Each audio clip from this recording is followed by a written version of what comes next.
myself and my family. But hopefully it's recording. we're talking about just looking to let's write offers. So let's get I right took into a little this. pause in my Why day, buyers in my hesitate? schedule, Well, they have fear of overpaying, to attend waiting for the perfect a Zoom home, meeting. unsure about finances. Well, this is where you as a professional need to push them if they're not sure about their finances, because we have a lot of buyers that are hesitant.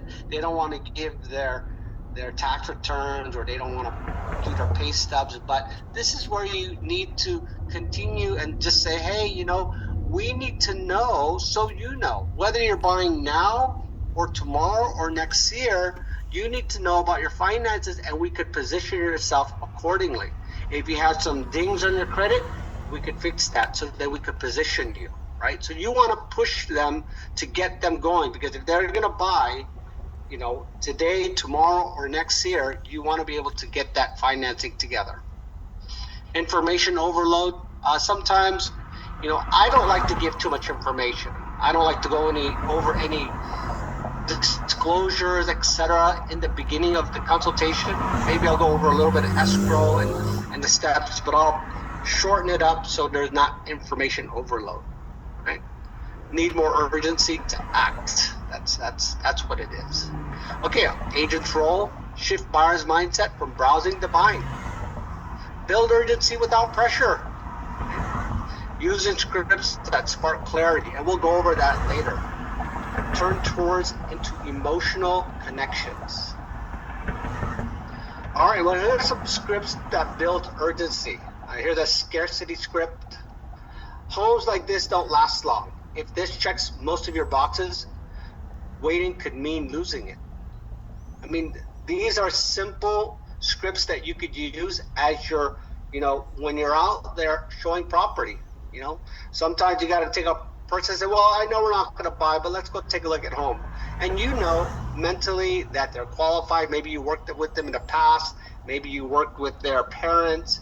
But in your head, because sometimes you have to make a judgment, are they worth showing without a pre-approval?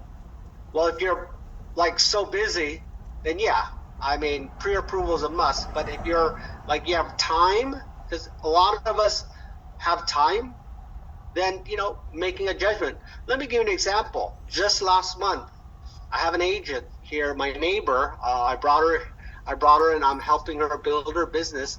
She had somebody approach her, and the person looked rough around the edges, just to say the least. She asked her husband, somebody called me, they want to take a look at some homes, and she hesitated, but she went ahead and said, you know what, I have some time. This is a $2.4 million buyer, and in the beginning, he looked just the way he looked, and the reason why I noticed is because the loan went to my wife. My wife is a lender, and she went in and showed, and boom, she got into contract. 2.4 something million, I think 2.5. But anyways, the point is, she had some time. She went out there and she just closed a deal last week. Commission was $60,000, right? And so, sometimes you gotta just make those judgments. So anyways, let's go back to this market movement script. Every month you wait, interest rates or prices could shift your monthly payment by hundreds. Acting now protects your buying power. That's just a really strong script, but you need to go ahead and say these to some clients. FOMO script, fear of missing out. That's what that means. Other buyers are looking at this home, the same home today. The question isn't if it'll sell, but who gets it. And this is the fear of missing out. Nobody wants to miss out. Lifestyle script. Imagine moving in next month. Holidays, dinners, family time in this space. Would it be better to start creating memories now? Clarity script. It sounds like this home checks out 8 out of 10 of your boxes and your needs. What's stopping us